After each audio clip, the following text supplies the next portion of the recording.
আপনারা জানেন যে দেশ এই মুহূর্তে একটি ক্রান্তিকাল অতিক্রম করছে। এই ক্রান্তিকালে বরিশাল বিশ্ববিদ্যালয়ের সকল অংশীজন, সকল শিক্ষক, কর্মকর্তা, কর্মচারী আমাদের অবশ্যই একটি সুনির্দিষ্ট দায়িত্ব রয়েছে। আপনারা আমরা জানি যে বরিশাল বিশ্ববিদ্যালয়, মাননীয় প্রধানমন্ত্রী বরিশাল বিশ্ববিদ্যালয়ের উদ্বোধন করেছেন। আজকে অনেকগুলো বছর পার হয়ে গেছে।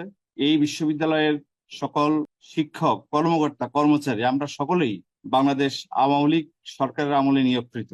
যে কোটা আন্দোলনকে ঘিরে আজকে বাংলাদেশের যে পরিস্থিতি এসে দাঁড়িয়েছে, এই কোটা আন্দোলনের দাবিতে যে সকল শিক্ষার্থীরা আন্দোলন শুরু করেছেন, বরিশাল বিশ্ববিদ্যালয়ের আমরা শিক্ষক বা কর্মকর্তা, কর্মচারী সহ বাংলাদেশের অধিকাংশ মানুষেরই এই কোটা আন্দোলনকারীদের ব্যাপারে একটা সমর্থন ছিল, যে একটা যৌক্তিক দাবি ছিল। সেই দাবি পূরণ হয়েছে পরিষ্কারভাবে এবং প্রজ্ঞাপন জারি হয়েছে। মাননীয় প্রধানমন্ত্রী, আপনারা দেখেছেন যে গতকালকেও তিনি আন্দোলনকারীদেরকে আহ্বান জানিয়েছেন যে তোমরা আসো, তোমাদের আর কি দাবি আছে, সকল বিষয় নিয়ে আমি কথা বলবো। আজকে কোটা আন্দোলন কিন্তু নেই, এখন পরিষ্কারভাবে এক দফা আন্দোলন চলছে এবং সে এক দফা হচ্ছে মাননীয় প্রধানমন্ত্রী শেখ হাসিনার পদত্যাগ।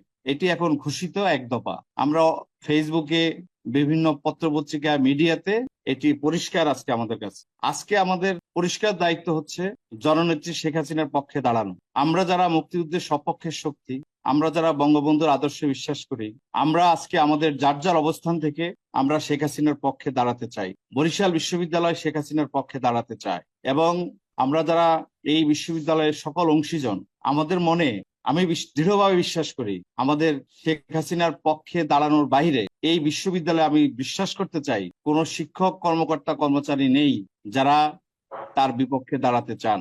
সুতরাং বরিশাল বিশ্ববিদ্যালয়ের পক্ষ থেকে আজকে আমাদের সুস্পষ্টভাবে, পরিষ্কারভাবে আমাদের দাঁড়ানোর সময় এসেছে। আপনারা জানেন, আমি আন্দোলন সম্পর্কে একটুখানি বলতে চাই যে আমাদের যে শিক্ষার্থীরা বরিশাল বিশ্ববিদ্যালয়ের, তাদের পাশে বরিশাল বিশ্ববিদ্যালয়ের মাননীয় উপাচার্য, বরিশাল বিশ্ববিদ্যালয়ের বিভিন্ন দায়িত্বপ্রাপ্ত শিক্ষক মন্ডলী এবং সাধারণ শিক্ষক মন্ডলী আমরা অক্লান্ত পরিশ্রম করে যাচ্ছি। আমি যদি 4টা হলের প্রভোস্টের কথা বলি, আমরা একটানা বলতে গেলে 72 ঘন্টা হলে অবস্থান করেছি শিক্ষার্থীদের নিরাপত্তার জন্য। এবং বাংলাদেশের বিভিন্ন বিশ্ববিদ্যালয়ে গন্ডগোলগুলো হয়েছে। আপনারা জানেন যে বরিশাল বিশ্ববিদ্যালয়ে সেই তুলনায় কিছুই হয়নি। একদিন শুধুমাত্র শিক্ষার্থীদের সাথে পুলিশের কিছু সমস্যা হয়েছে, তাও সেটি মাননীয় উপাচার্য অত্যন্ত দ্রুততার সহিত হসপিটালে গিয়ে তাদেরকে দেখেছেন। আমরা ক্যাম্পাসে অবস্থান করেছি। তো সেক্ষেত্রে বরিশাল বিশ্ববিদ্যালয় আমি বলবো অনন্য। আমরা সম্মিলিতভাবে এই শিক্ষার্থীদের পাশে দাঁড়িয়েছি। বরিশাল বিশ্ববিদ্যালয়ের প্রক্টর মহোদয়কে আমি ধন্যবাদ দিতে চাই যে তিনি এবং তার টিম যে অক্লান্ত পরিশ্রম করেছে তা অতুলনীয়। একই সাথে আপনারা দেখেছেন যে 12 জন শিক্ষার্থী গ্রেপ্তার হয়েছে। সেদিন কিন্তু আমরা 12 থেকে 13 জন শিক্ষক থানাতে গিয়েছিলাম। প্রক্টোরিয়াল বডি, তার সদস্যরা, শিক্ষক সমিতির সভাপতি, সেক্রেটারি সহ আমাদের আরো কয়েকজন শিক্ষক আমরা সেদিন থানাতে গিয়েছি, তাদেরকে আমরা ছেড়ে নিয়েছি। অর্থাৎ বরিশাল বিশ্ববিদ্যালয়ের শিক্ষার্থীরা কোথাও নিপীড়নের শিকার হয়েছে, শিক্ষকরা সেখানে দাঁড়ায়নি, এমন কোনো ঘটনা এখন পর্যন্ত ঘটেনি। এটা আমি দ্ব্যর্থহীন ভাবে বলতে চাই। সময় এসেছে বঙ্গবন্ধুর আদর্শের পক্ষে যারা রয়েছে আমরা সকলে তার পক্ষে দাঁড়ানোর। আজকে নিশ্চয়ই আমরা এক দফা আন্দোলনে এই যারা আন্দোলন করছে তাদের পক্ষে দাঁড়ানোর কোনো বিন্দু পরিমাণ কোনো সুযোগ আছে বলে আমি মোটেও বিশ্বাস করি না। সুতরাং এখন সরকারপতন আন্দোলনের বিপরীতে বরিশাল বিশ্ববিদ্যালয়ের বার্তা আমাদের সকলকে পরিষ্কার করতে হবে। আপনারা জানেন যে বরিশাল বিশ্ববিদ্যালয়ের পরিবারের পক্ষ থেকে, বরিশাল বিশ্ববিদ্যালয়ের পক্ষ থেকে আগামীকালকে সকাল 11টায় আমাদের একটা কর্মসূচি রয়েছে। বরিশাল বিশ্ববিদ্যালয়ের সকল শিক্ষক, কর্মকর্তা, কর্মচারী, আমি আশা করি আমরা সেই প্রোগ্রামে অংশগ্রহণ করব এবং আমরা সেই প্রোগ্রামে আমরা প্রমাণ করব যে বরিশাল বিশ্ববিদ্যালয়ের সকল অংশীজন মুক্তিযুদ্ধের চেতনায় বিশ্বাসী, বঙ্গবন্ধুর আদর্শে বিশ্বাসী, জননেত্রী শেখ হাসিনার সরকারের পক্ষে আমাদের দৃঢ় অবস্থান। আগামীকালকে সকাল 11টা আমাদের সে প্রোগ্রাম থাকবে।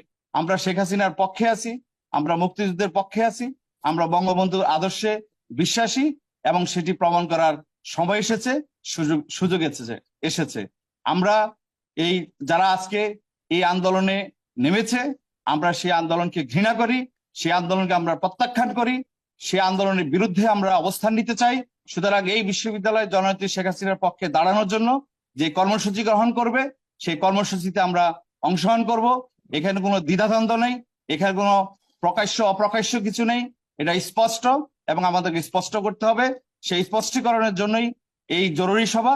আমি আমার বক্তব্য এখানে শেষ করছি। জয় বাংলা, জয় বঙ্গবন্ধু।